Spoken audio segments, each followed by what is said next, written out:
This is a 2005 Mustang GT 4.6 S-195, or what's left of it.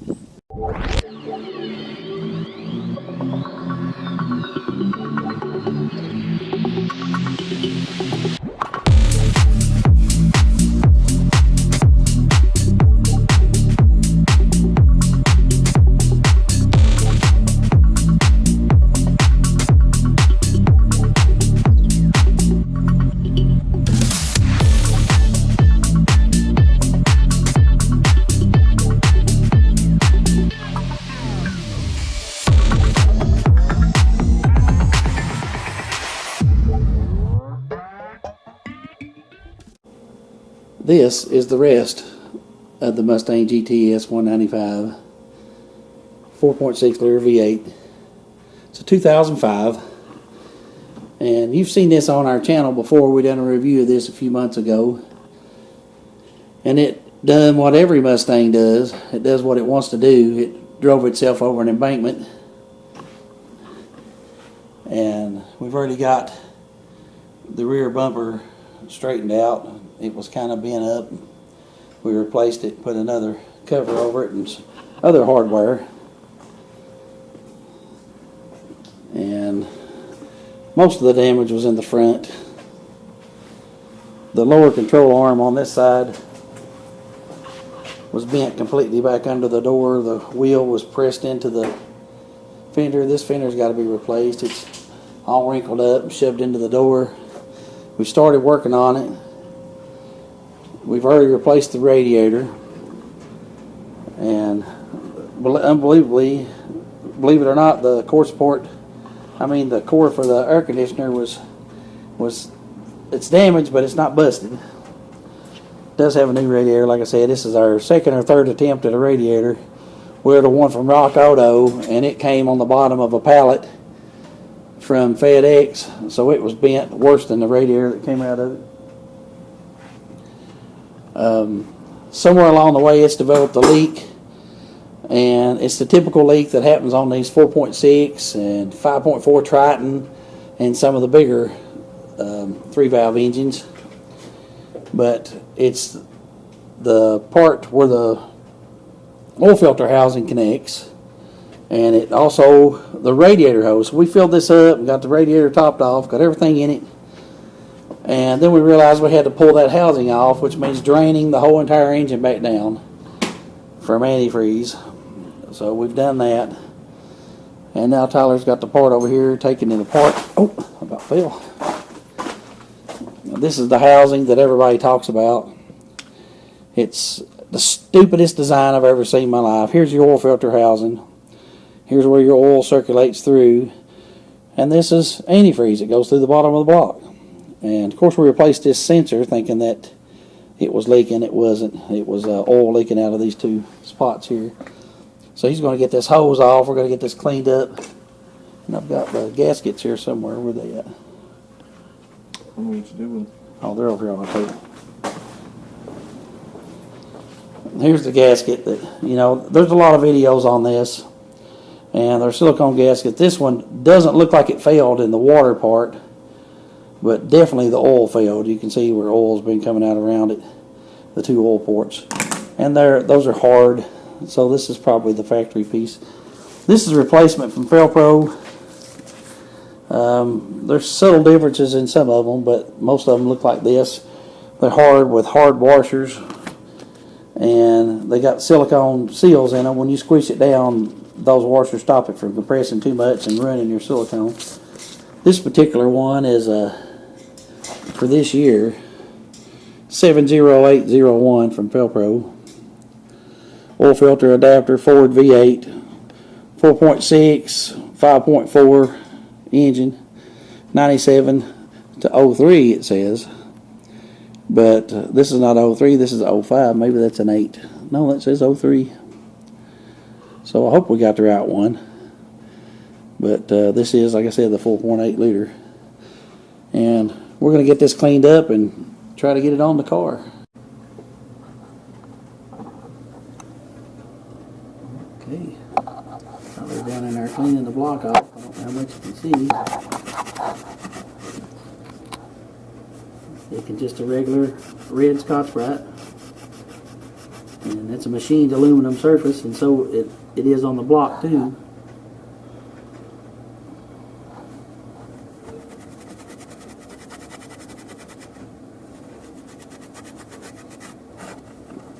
This, of course, is on the driver's side. Right under the manifold is where your oil filter goes, and then it bolts right flat onto the block there.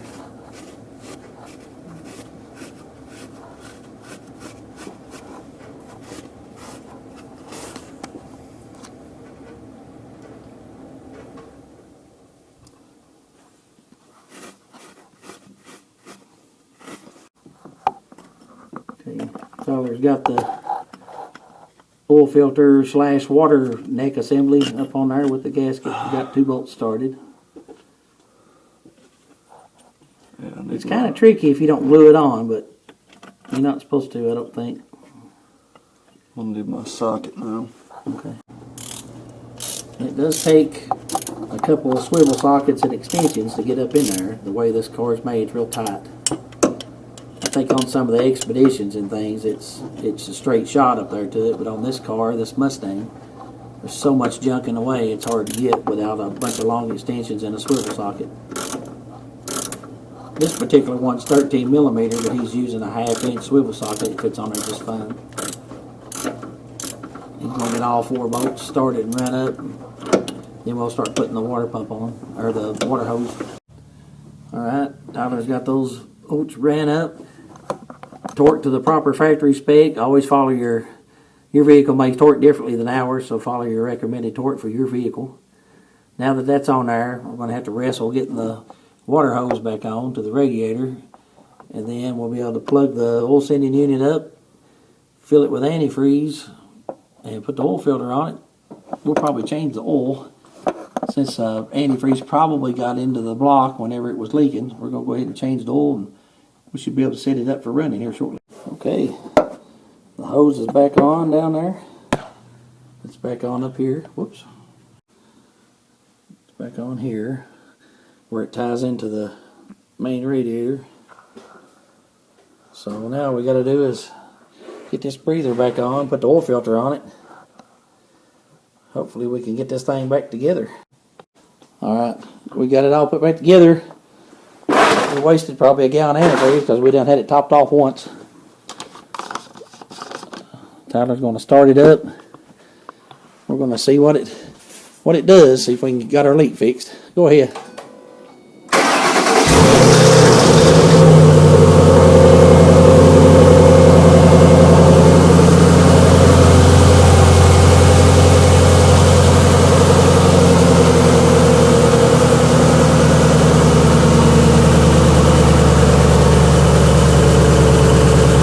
A little exhaust leak.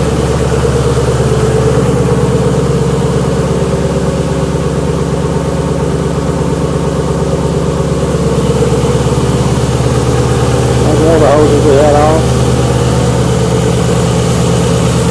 I see smoke. Antifreeze all over everything.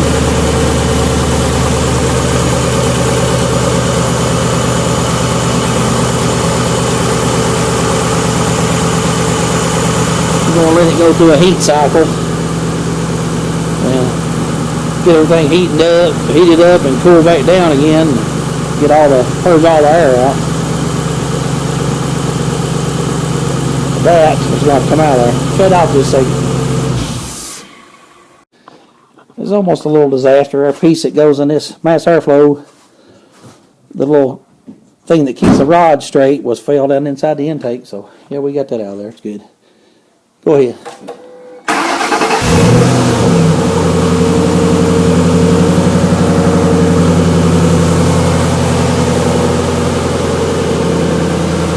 I think we got most things back to where they should be.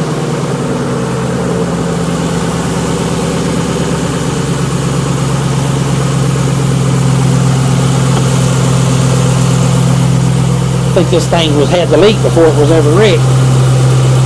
I put a little antifreeze in it.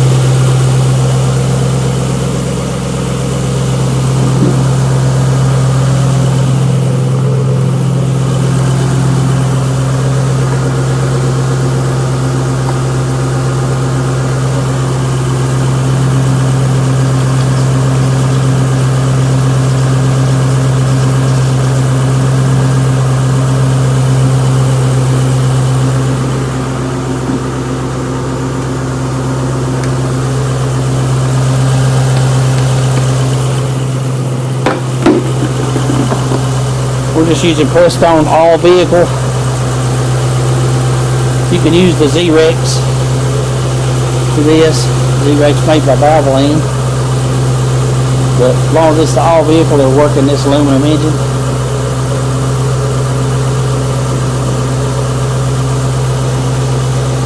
We didn't have any structural damage whenever it was hit. We can't find any, although this headlight is knocked back quite a bit, and this fender has been pushed down. That's put this wrinkle in it, and it's trapped this headlight in. So we're going to remove this fender. We've got a new fender for it. Sounds like it's going to be okay with our little work that we've done.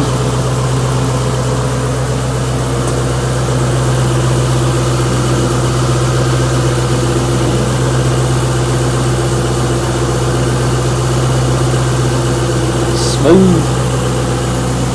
You got any check engine lights or anything? No lights. Just burning the antifreeze and oil off if we're down here. Don't see any seepage. We'll let it go through a heat cycle or two. And if we find anything else, we'll come back. Well, here it is. The Ford Mustang. It's mechanically working anyway. We think we got all the leaks fixed. Now we can move on to the body work. Replace this fender. We about got the door gaps right, but we still got to change the fender. And the hood's a little bit out of alignment. See where you can really tell where this fender has been pushed back. And we've already got the rear connect section on here. The body guy wanted the car assembled. I don't know why. He think he would want to paint this stuff off the car. So we're going to slowly put it back together. This was a pain to get on here. We had to rivet the old bar in there, and we had to put the pieces off the old bumper on it. But it worked out good. We got it on there. This car is a really straight car, other than it done a little bit of Dukes of Hazzard work. The front end was on the ground, and the back bumper was on the ground, everything else was suspended at one point. We've pulled all these body parts off, which they could have fixed this. There's no brakes in this, but it's got a lot of deep gouges. It could have been fixed. I think it's been repaired once before. And there's the lower control arm from the passenger side. It was bent completely back under the car. There's the rad. It was busted all to pieces and bent. Crash bars being in. There's the whole front bumper, or most of it. It's in pieces. But that's all we're going to do on this car for today. We got more work to do. We'll make more videos and the progress of this Mustang. I love the color of the car. And the car was absolutely gorgeous when the young man picked it up. And I guess it's been barn kept or garage kept, but now it's done. We're going to fix it back though. That's locked. It's been a dog on it.